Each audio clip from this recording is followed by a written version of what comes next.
It's 32 seconds in round number 9. Our referee in charge, Harvey Doc, stops the contest. He is the winner by way of technical knockout. He is still undefeated. And now, the undisputed welterweight champion of the world, Terence Bud Crawford. He beat the shit out of Errol Spence Jr. Hey, listen, let's listen to the post-fight interview first. Whew, that was ugly. All right, Errol, thank you very much. Terence Bud Crawford, your name is now in the history books, a name that'll never be forgotten. How would you describe this totally dominant performance? Man, like I said before, I want to give an honor to God because without him, none of this would be possible. Man, I'm so blessed. I swear. Like I said before, I only dreamed of being a world champion. I'm an overachiever. Nobody believed in me when I was coming up, but I made everybody a believer. And I want to thank Spence and his team, like I told him, because without him, none of this would be possible for me right here tonight. To accomplish becoming the first male to be undisputed, 4 belts in 2 divisions, means what to you? It means everything because who I took the belts from. They tried to blackball me. They kept me out. They talked bad about me. They said I wasn't good enough. I couldn't beat these top welterweights. And I just kept my head to the sky. And I kept praying to God that I get the opportunity to show the world how great Terence Crawford is. And tonight, I believe I show how great I am. You certainly did.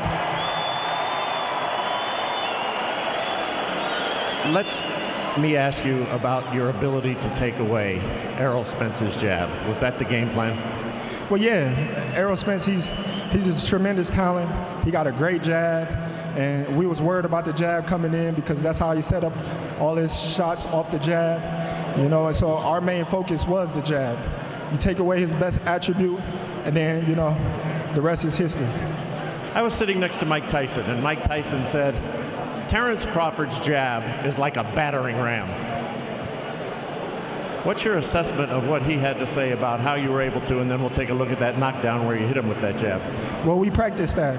You know, normally in camp, we do a flicking jab, but we knew that wasn't going to work with Errol Spence because he's durable, he's strong. So we had to practice on a strong, firm jab, the jab with him, and then stop him in his tracks. But let's take a look right here at this monitor. We're going to go through all the knockdowns. First, let's start with the first time that Errol was knocked down, his first knockdown in his career in the 2nd round. That was more of a flash knockdown. I caught him with the left, and he didn't think that I was coming back with the right, so it was more of a flash knockdown. Now we jump here to the 7th round. You're in complete control, the speed and accuracy. Tell us from here. Well, I caught him with a uppercut that he didn't see coming in, and then I followed up with a right hook to the ear, knock his equilibrium off, and that's how I got this drop.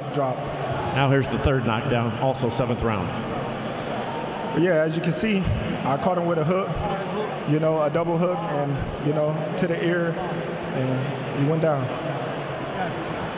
Harvey Doc jumped in to end the fight here in the 9th round, and clearly you were just in total domination. Yeah. Stoppage by Harvey Doc, in my opinion. Yeah, it was a good stoppage. You know, I was on the verge of coming back with some hard shots. Everybody know I'm a great finisher. And the ref did what he was supposed to do to protect the fighter. So, Bud, there's an automatic rematch clause in this. But by the domination tonight and setting yourself so far apart, is that something that you would welcome, look forward to, and do you think the public would buy it? Of course the public will buy it. Look how many people came out and showed me and Errol Spence support. I thank everybody. It's Errol's choice as the loser. Well, yeah, well, like I said, if the fight happens again, I'm pretty sure everybody will come out and show support once again for both of us. Nice. Final thought here. You said you've been waiting your entire life for this evening. You'll now be with the likes of some of the great champions of all time. To have your name set next to them is quite an achievement. Do you feel like How would you characterize that? Man, I'm so mixed with so many emotions. I can cry right now. I can see it coming. But I just want to thank God. That's all I want to do. I want to give honor to him. I want to say RIP to my brother Trent Washington. I wish he could be here with me. RIP to Donita Webb. She lost her fight with cancer, but we won this fight tonight, and we did it together. Spectacular performance, one for the history books. Congratulations, bud. Thank you. Appreciate your time. Great fighter. Errol? I got Errol. You see. Bud came over and spoke to you right at the end of the fight. What did he say to you? You said who? Bud came over and spoke to you at the end of the fight when you were in the corner. What did he say to you in that moment? He said good fight. What happened? Let's start from the second round. It looked as though, by our unofficial scoring, I haven't seen the cards, that you won the first round and then you got caught with that flash in the second round. Did that just change the entire complexion of this fight? It just, he was a better man tonight. He was using his jab, he dictated his jab, and my timing was a little bit off, and he was catching me in between shots. Was the timing off because of the layoff, or was the timing off because he was just so much better tonight? It was just better tonight. I make no excuses. He did his thing. He was a better man tonight. Errol, how did he manage to take away your jab? He said that was his game plan. How was he able to do that? He was just throwing a harder jab. He was timing with his jab, and he had his timing down on point.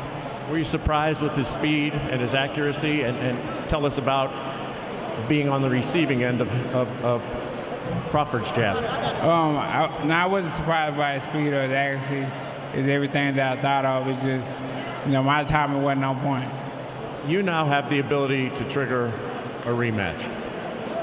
What will go through your thought process, and what do you think you could be able to do so the outcome might be different?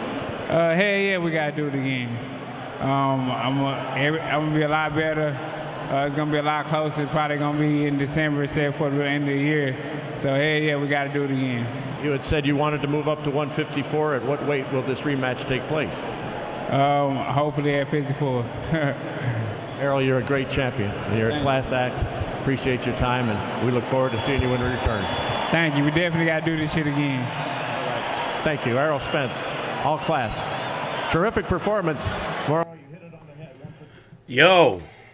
We got to talk.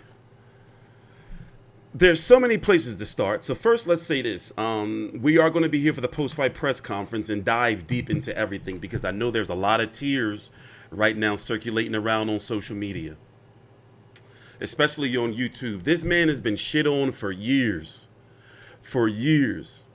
And frozen out, blackballed, or whatever you want to call it, so that his resume wouldn't be what it is, but it is now.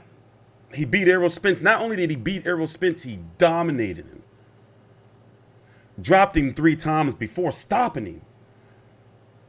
Didn't even look like he broke a sweat. Look, barely looked like he was in the fight. This is live real time. Undisputed in 2 weight divisions, 140, 147.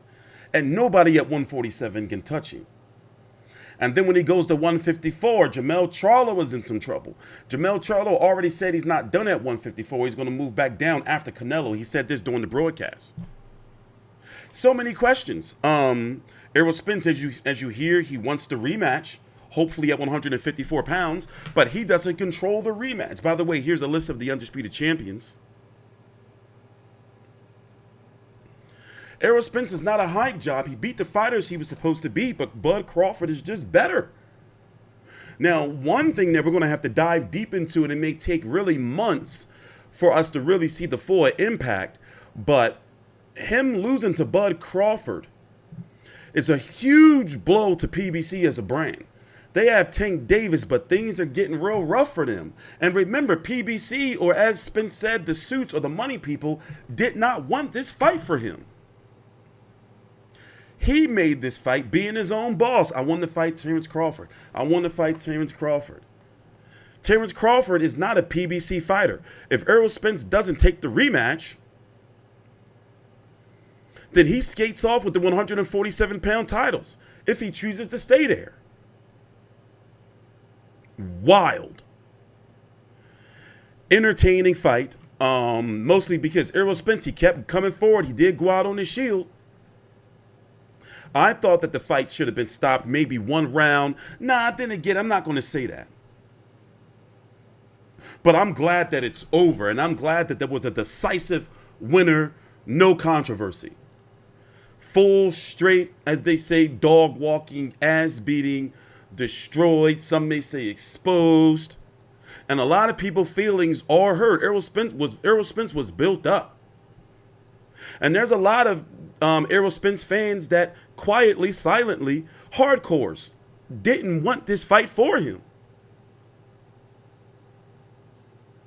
Wild. We're going to be here for the post-fight press conference. I want to see what other fighters are saying on social media. Remember, we're going to be here for a post-fight show. For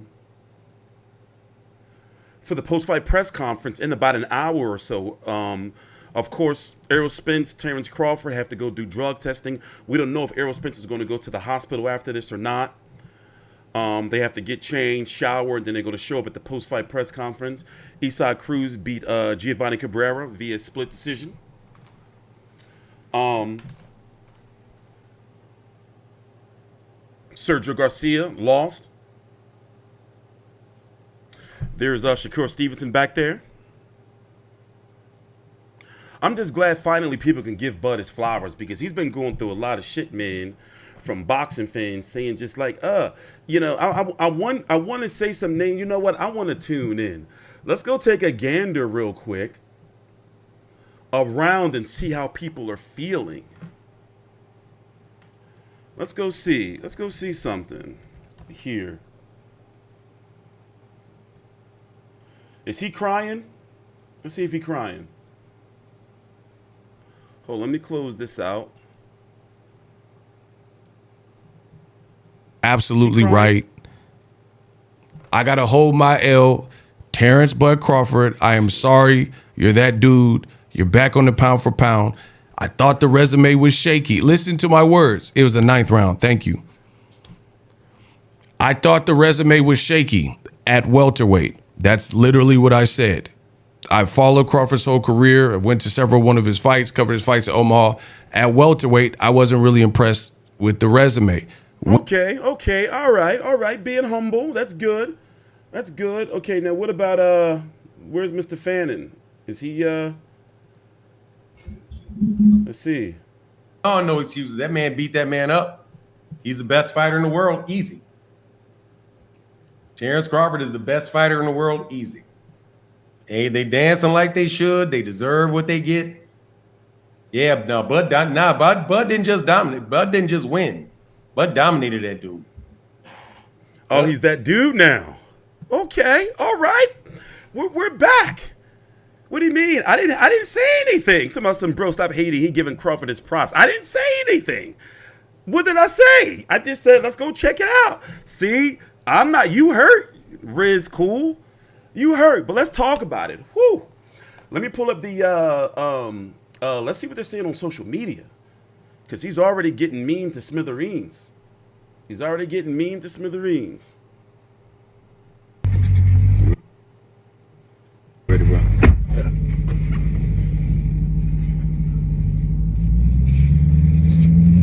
Damn.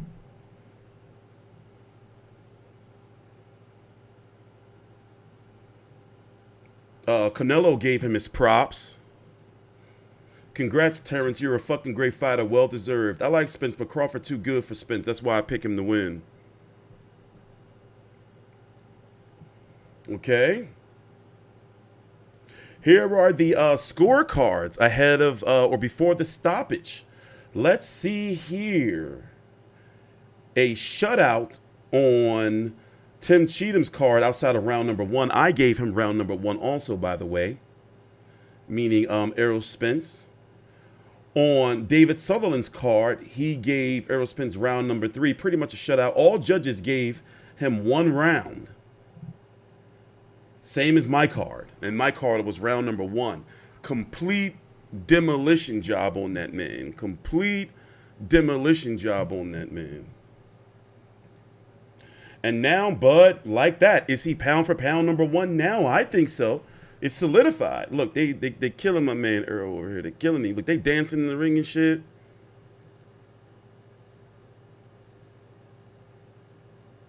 Oh my gosh. Oh my gosh. Oh, look, they in there jamming. This is crazy. Ah. So now, who's next? Errol Spence says he's going to use his rematch clause. So I'm guessing we're going to get the rematch, what? Maybe December, January? I think January is more realistic. Or you think they try to, like, you know, give Spence as much time as possible? Maybe we don't see it to maybe like April, May of next year. I hope that's not the case. I want it over with. And then it'll be at 154. Canelo, Charlo will be over. Would you still be interested in Canelo, Crawford Charlo?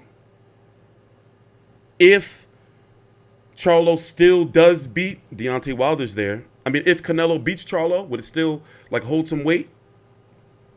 I don't think Crawford's going to fight Boots Ennis. Not that he can't beat him or anything, because I think he can beat him too. I just think that it's like, you know, like for what? Like kind of situation, you know? Especially if he's already talking about going to 154. Let's go look at the rankings. But yeah, don't come in here mad at me. I'm just going around seeing what people are saying. That's all I'm saying. You know, where we at? Let's go look at the rankings. You know, because right now at 154, listen, already we can start matching him up now. We can start matching him up now.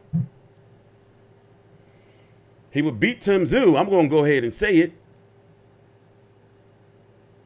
And right now, would you pick? Okay, here, let's go ahead and say it. Let's go ahead and ask the question.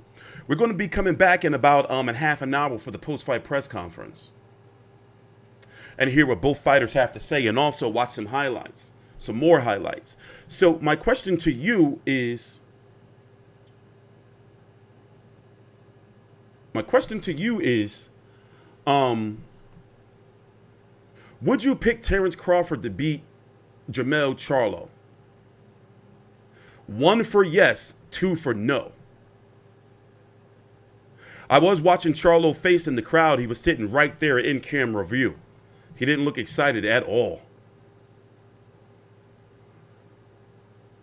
Crawford is a menace for PBC right now. Whew. That shit was ugly, man. I mean, you know, I thought it was going to be competitive. It was nowhere near competitive. And the thing is, Crawford didn't really seem to be working hard at all. Like, god damn. I want to see that fight. Yeah, it's going to happen. So this is what we're going to do. We're going to be back in about a half an hour for the post-fight press conference at 1 a.m. And that's when the media is going to be able to ask the fighters questions if Errol Spence doesn't have to go to the hospital. Don't be surprised if he's not at the post-fight press conference. I'm going to be posting that link soon. Take your time out, like the video, subscribe, and next week, we are definitely going to have a lot to talk about with this fight, but one thing at a time. We'll be back streaming again in about a half an hour for the post-fight press conference. Thanks for watching. Drop a like and a thumbs up before you go. Please subscribe, and I'll see you guys later. Well,